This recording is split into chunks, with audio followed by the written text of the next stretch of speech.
Hi అండి. Welcome back to miracles. నేను మీ శ్రావణి. ప్రతిరోజు రొటీన్‌గా ఇడ్లీ, దోస, పెసరట్టులోకి పల్లీలు, కొబ్బరి, పుట్నాల పప్పుల చట్నీ తిని తిని బోర్ కొడుతుంది కదా! అయితే అవన్నీ కూడా ఈరోజు పక్కన పెట్టేసి నేను చూపించే అల్లం చట్నీ సింపుల్‌గా ఇలా చేసేయండి. జలుబు, దగ్గులున్నా కూడా, గొంతు నొప్పులున్నా కూడా ఉపశమనంతో పాటు టేస్ట్ కూడా మారుతుంది కాబట్టి ఇంకాస్త ఎక్కువగా లాగించేస్తారు. మరి అల్లం చట్నీ ప్రాసెస్ ఏంటో చూసేద్దాం. మీరైతే వీడియోని ఎక్కడ స్కిప్ చేయకుండా చివరిదాకా చూడండి. చివరిలో లైక్, మీ అమూలమైన కామెంట్ ఇవ్వడం అయితే అస్సలు మర్చిపోకండి. ముందుగా ఒక చిన్న కప్పు నిండుకైతే నేను అల్లం ముక్కలైతే తీసుకున్నాను. కొలత ఏం తీసుకోలేదండి, జస్ట్ కొన్ని అలా కట్ చేసుకొని తీసుకున్నాను.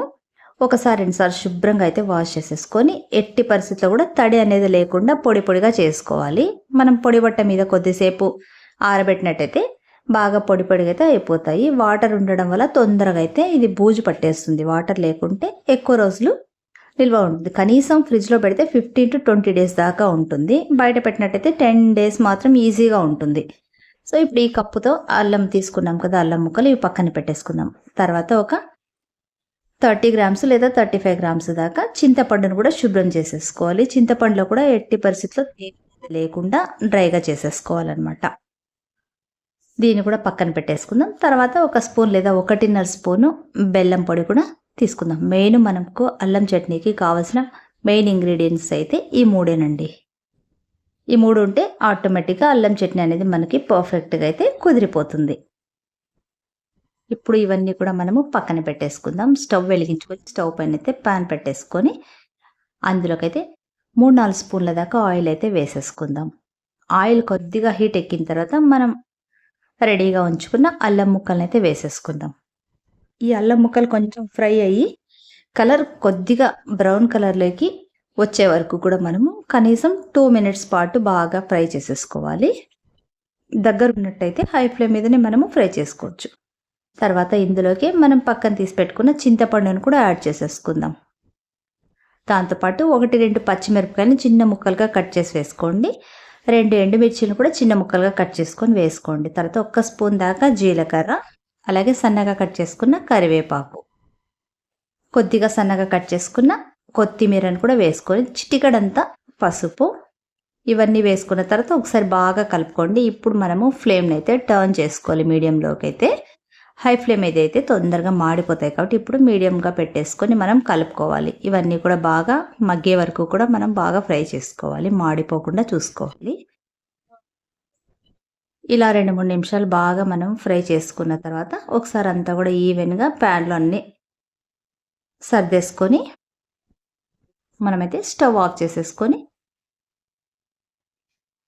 ఇప్పుడు ఈ తాలింపునంతా కూడా మనం బాగా అయితే చల్లారబెట్టుకోవాలి. కావాలనుకుంటే మీరు ఒకసారి చెక్ చేసుకోవచ్చు అల్లం ముక్కలు మెత్తబడ్డాయా లేదా అనేసి. ఒకసారి ఇట్లా స్పాచులాతో ఇలా గుచ్చినట్టయితే ముక్కలు విరిగినట్టయితే మనకు అల్లం ముక్కలు కొంచెం ఫ్రై అయినట్టే అర్థము. ఇప్పుడు మనం స్టవ్ ఆఫ్ చేసుకొని పూర్తిగా చల్లారబెట్టేసుకుందాం. ఇవి చల్లారిన తర్వాత మనం చిన్న మిక్సీ జార్ అయితే తీసుకొని అందులోకి ఇప్పుడు మనం అన్నీ వేయించి పెట్టుకున్నాం కదా అల్లం ముక్కలు, అవన్నీ కూడా ట్రాన్స్ఫర్ చేసేసుకొని కొద్దిగా అయితే వాటర్ వేసుకుంటూ మరీ పల్చగా కాకుండా అట్లనే థిక్గా కూడా కాకుండా వేసుకోవాల్సి ఉంటుంది. ఇప్పుడు ఫస్ట్ అయితే ఈ తాలింపునంతా కూడా మనము అల్లం ముక్కలంతా కూడా మిక్సీ జార్లోకి వేసిన తర్వాత ఇందులోకి రుచికి సరిపడా కాస్త అయితే సాల్ట్ వేసేసుకుందాం. అలాగే ఒక 3-4 వెల్లుల్లిపాయలు, ఇవి లావుగా ఉన్నందుకు నేను 3 వేసుకున్నా. తర్వాత మనం తీసి పెట్టుకున్న బెల్లం కూడా వేసుకుందాం. తర్వాత కావాలంటే అవసరమైతే మనము యాడ్ చేసేసుకోవచ్చు. ఇప్పుడు మూత పెట్టి కొద్దిగా వాటర్ వేసుకుంటూ మనమైతే మిక్సీ చేసేసుకోవాలి, మెత్తగా చేసేసుకోవాలి.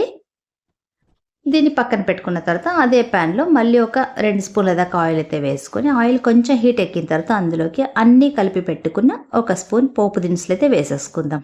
దాంతోపాటుగా ఒక 2 ఎండుమిర్చిలు ముక్కలుగా వేసుకుందాము. ఒక గుప్పెడంత కరివేపాకును కూడా వేసినట్టయితే ఫ్లేవర్ అనేది చాలా బాగుంటుంది. ఒక 1/2 టీ స్పూన్ అంతా ఇంగువ, మీరు తినగలిగితే వేసుకోండి, లేదంటే స్కిప్ చేసేసుకోండి.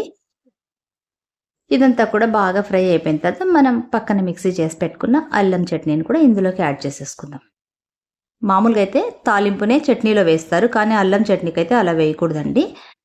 ప్యాన్లోకి వేసి ఇది కూడా కొంచెం బాగా కలర్ కూడా చేంజ్ అవుతుంది. అప్పటిదాకా కూడా మనం బాగా దీన్ని మీడియం ఫ్లేమ్ మీద లేదా లో ఫ్లేమ్ మీదనే మనమైతే బాగా దీన్ని చట్నీని అయితే మగ్గించాలి. చూడండి కలర్ అయితే బాగా చేంజ్ అయింది, థిక్నెస్ అనేది వచ్చేసింది కదా. అప్పుడే ఇందులో ఉన్న తేమంతా కూడా మనకు డ్రై అయిపోతుంది. చట్నీ అయితే ఎక్కువ రోజులు నిల్వ ఉండడానికైతే హెల్ప్ అవుతుందన్నమాట. అందుకోసమే ప్యాన్‌లోనే ఒక 2 నిమిషాల పాటు మనం బాగా ఫ్రై చేసుకోవాలి. చూసారు కదా ఎంత ఈజీగా చేసేసుకున్నామో. మరి ఇంకెందుకు ఆలస్యం, మీరు కూడా తప్పకుండా ట్రై చేయండి. దోసలోకి, ఇడ్లీలోకి, పెసరట్లోకి చాలా బావుంటుంది.